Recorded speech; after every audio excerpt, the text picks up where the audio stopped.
Thank you, Mr. President and members. Members, I know it's already been a long day, and so I will be quick and expeditious on a bill that we've seen before but has been improved. Many times we debate bills on this floor, and through the process, legislation is improved. And that is the case with this legislation, originally filed a session ago as Senate Bill 147. This bill is different, better, more constitutionally sound, and predicated on national security issues to protect our land, food sources, natural resources like oil and gas, timber, and maybe our most precious of all resources, Senator Perry, water. When Senate Bill 147 was originally filed, we worked to refine it and make it better, yet it failed to reach the governor's desk in 2023. To understand the urgency of this bill, since we left the 88th session, 22 states have enacted legislation, similar legislation, that regulate foreign ownership of land, according to the Congressional Research Service. Those 22 states are Alabama, Arkansas, Georgia, Florida, Idaho, Indiana, Iowa, Louisiana, Mississippi, Montana, Nebraska, New Hampshire, North Carolina, North Dakota, Ohio, Oklahoma, South Dakota, Tennessee, Utah, Virginia, West Virginia, and Wyoming. When Senate Bill 147 failed to make it to Governor Abbott's desk 2 years ago, I asked during the interim that my staff collaborate and work with the best minds, research, and craft the most constitutional bill. I want to thank my general counsel, Grant McLaughlin, and I want to thank the Lieutenant Governor's staff and many legal minds. And of course, we worked very closely with General Paxton's Solicitor General in making a constitutional bill. More recently, we've worked with Governor Abbott's lawyers, and some of those have even clerked at the Supreme Court of the United States, and the result is a better bill that we have before us.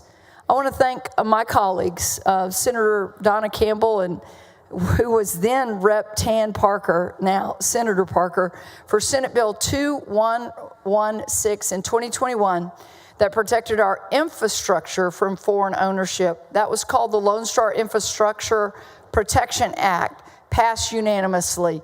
Senator Campbell, what you did then protected us from 140,000 acres that had been amassed in South Texas next to Laughlin Air Force Base, a wind farm that was going to connect to the ERCOT grid, owned by a former general from China.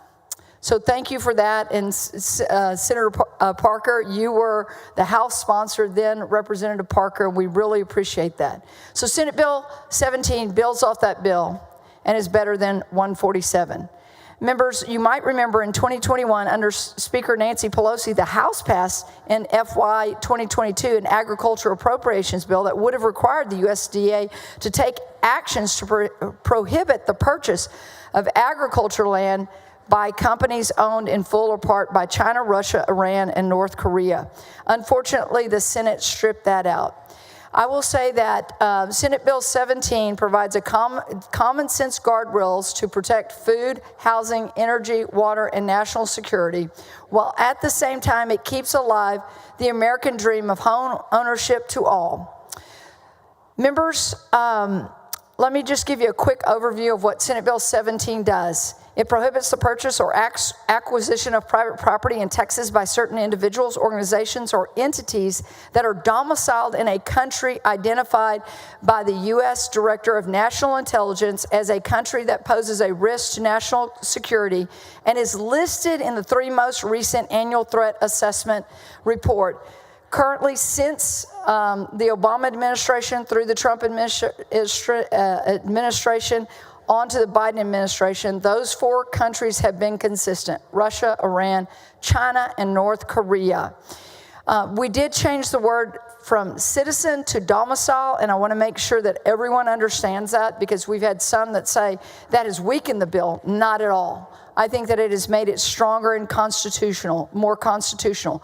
During the drafting of this legislation, My office sought the advice of General Paxton, Solicitor General, as I mentioned, based on case law, including a bill signed into law by Governor Ron DeSantis. Some changes from SB147 to SB17 were suggested.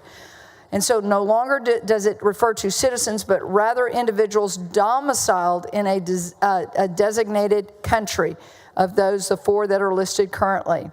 This important distinction helps to capture those who are closer to the controls of those hostile regimes. Senate Bill 17 makes clear that the prohibitions do not apply to U.S. citizens and lawful permanent residents, including dual citizens.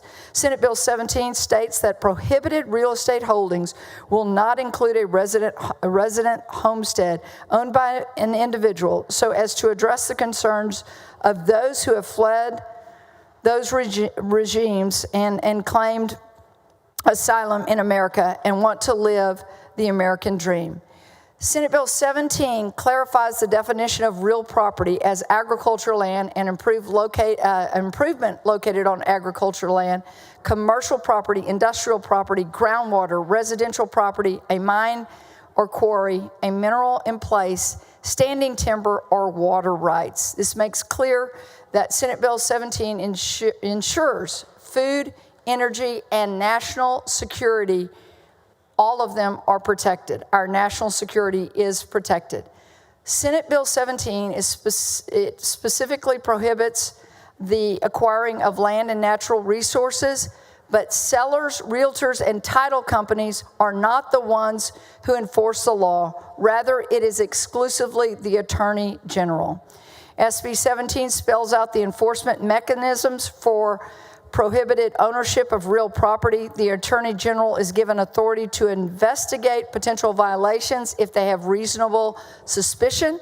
The AG may bring an in rem action against real property in a district court where all or part of the real property is located and is subject to violation where it is located. If the district court finds that real property was in violation, a receiver will be appointed with the powers and duties of a receiver under Chapter 64 Civil Practice and Remedies Code. Members, the AG will go through that process using the MREM action, and specifically Senate Bill 17 has and spells out the individual or organization meeting the test to determine they have actual control of the entity's operations. This is a clarification from Senate Bill 147 that was simply a 51% test. The test looks at who is controlling the organization so as to ensure a straw buyer does not try to circumvent the prohibition in place. In closing, members, Texas leads the nation in the number of farms and ranches and in cattle, sheep, goat, and cotton production in the nation. Texas is home to 16 of the 17 rare earth materials. Texas is the top producer of oil and natural gas in the United States, as well as the top exporter. And Texas is also home to 15 active duty military installations with an economic impact of over $150 billion at those installations. Members, Senate Bill 17 is about ensuring that Texas's land and natural resources do not fall into the hands of an adversarial nation or their agents. And with that, Mr. President, I'd like to suspend the regular order of business. Senator Perry, for what purpose? Question to the author. Do you yield, Senator Colkhorst? I do. You recognize Thank you. Senator Perry. Senator Colkhorst, and it's a better bill than 147, and I applaud the energy that went into it. Obviously, you have the votes politically. I'm there with you. I still share concerns that we are giving up things to the government that we may rule the day and regret for some time, but I understand the adversaries we face, and they're real.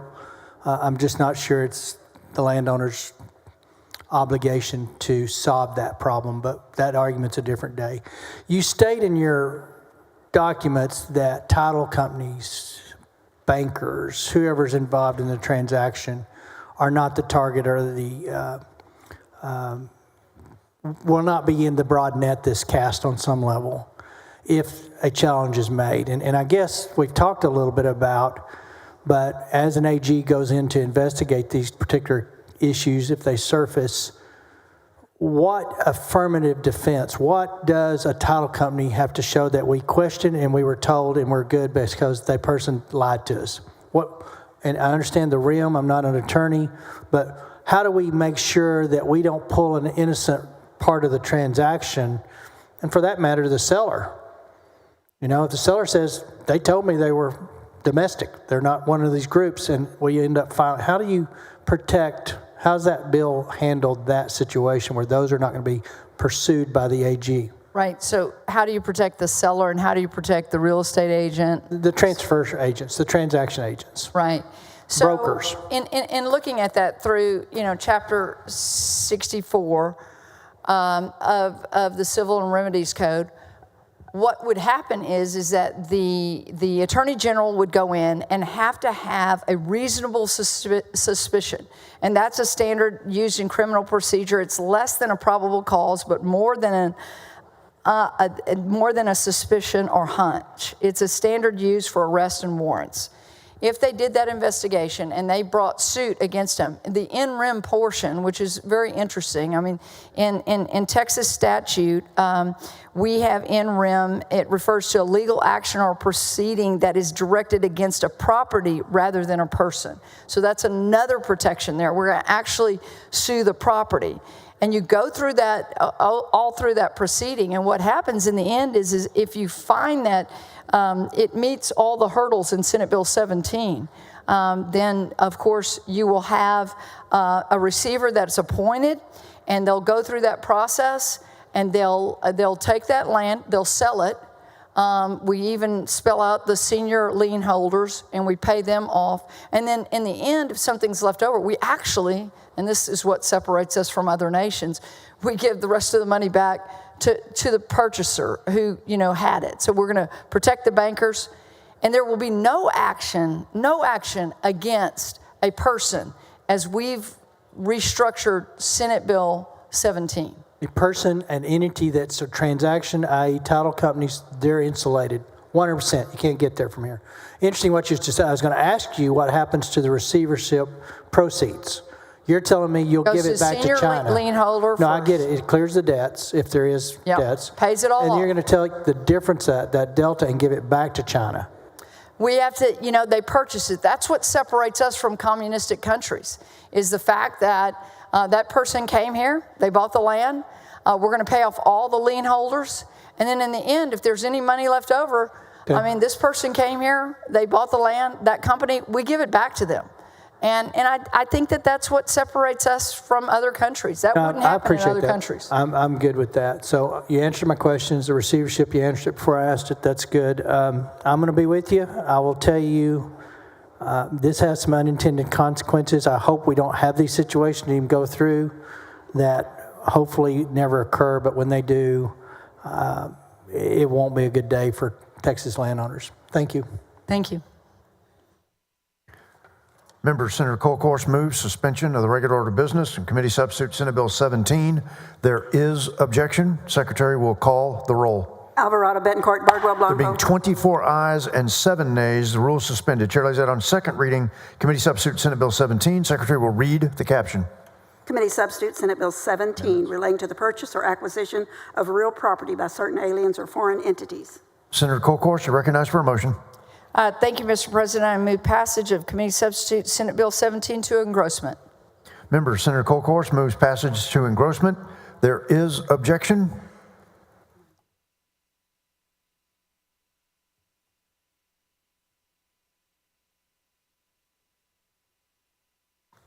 Secretary will call the roll. Alvarado, Betancourt, Bardwell, There being Blanco. 24 ayes and 7 nays, the bill is passed to engrossment. Will hold there, Senator Colcourse. Thank you, Mr. President. Thank you, members.